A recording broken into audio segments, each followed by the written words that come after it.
دو افراد جو کہ شدید بیمار تھے اسپتال کے ایک ہی کمرے میں زیر علاج تھے۔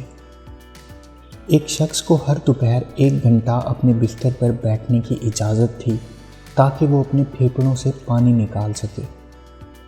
اس کا بستر کمرے کی واحد کھڑکی کے پاس تھا، جبکہ دوسرے آدمی کو اپنا سارا وقت اپنی پیٹھ پر لیٹ کر گزارنا پڑتا تھا۔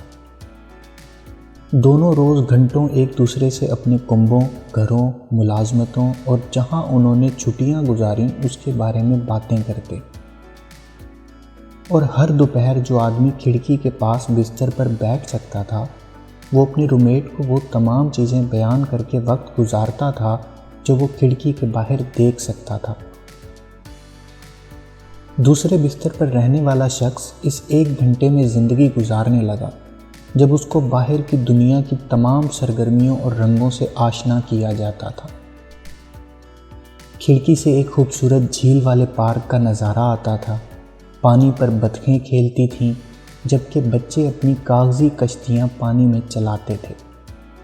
کوسے قزح کے ہر رنگ کے پھولوں کے بیچ نوجوان محبت کرنے والے بازو میں بازو ڈال کر چلتے تھے۔ پرانے درختوں نے زمین کی خوبصورتی میں اضافہ کیا ہوا تھا اور شہر کا عمدہ نظارہ کچھ فاصلے پر دیکھا جا سکتا تھا۔ جب کھڑکی کے پاس موجود شخص یہ سب کچھ تفصیل سے بیان کیا کرتا تو کمرے کے دوسری طرف کا شخص آنکھیں بند کر کے ان دلکش مناظر کا تصور کرتا۔ ایک دوپہر کھڑکی کے ساتھ والے شخص نے وہاں سے گزرنے والی ایک پریڈ کے بارے میں بیان کیا۔ اگرچہ دوسرا شخص بینڈ کی آواز نہیں سن پا رہا تھا، پر وہ اسے اپنے دماغ کی آنکھ میں دیکھ سکتا تھا، کیونکہ وہ سب کھڑکی کے پاس شخص نے بڑی وضاحت سے بیان کیا تھا۔ اسی طرح دن اور ہفتے گزر گئے۔ ایک صبح جب نرس ان کے غسل کے لیے پانی لائی تو اس نے کھڑکی کے پاس اس شخص کی بے جان لاش کو پایا جو نیند میں سکون سے مر گیا تھا۔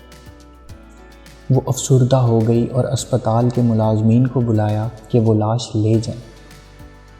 جیسے ہی مناسب معلوم ہوا، دوسرے شخص نے پوچھا کہ کیا اسے کھڑکی کے پاس منتقل کیا جا سکتا ہے۔ نرس نے خوشی سے اسے کھڑکی کے پاس منتقل کر دیا، اور اس بات کو یقینی بنانے کے بعد کہ وہ آرام سے ہے، اس نے اسے تنہا چھوڑ دیا۔ آہستہ آہستہ تکلیف دہ حالت میں اس نے خود کو ایک کوہنی پر کھڑا کیا تاکہ ان خوبصورت مناظر جنہیں اب تک بس وہ تصور کر سکتا تھا پر اپنی پہلی نظر ڈال سکے۔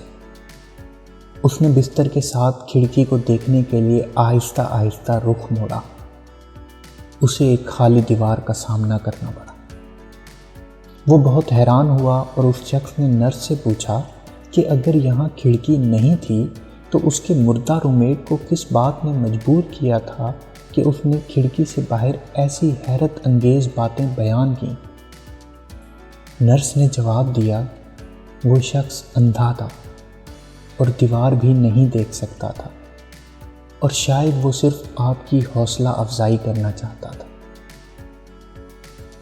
ہمارے اپنے حالات کے باوجود دوسروں کو خوش کرنے میں بے حد خوشی ہے۔ مشترکہ غم آدھا غم ہے، لیکن خوشی جب مشترکہ ہوتی ہے تو دگنی ہو جاتی ہے۔ اگر آپ دولت مند محسوس کرنا چاہتے ہیں تو صرف ان تمام چیزوں کی گنتی کریں جو آپ کو پیسہ نہیں دے سکتا۔ ویڈیو پسند آئی ہو تو لائک کیجئے اور مزید ایسی ویڈیوز کے لیے ہمارے چینل کو سبسکرائب کریں۔ شکریہ۔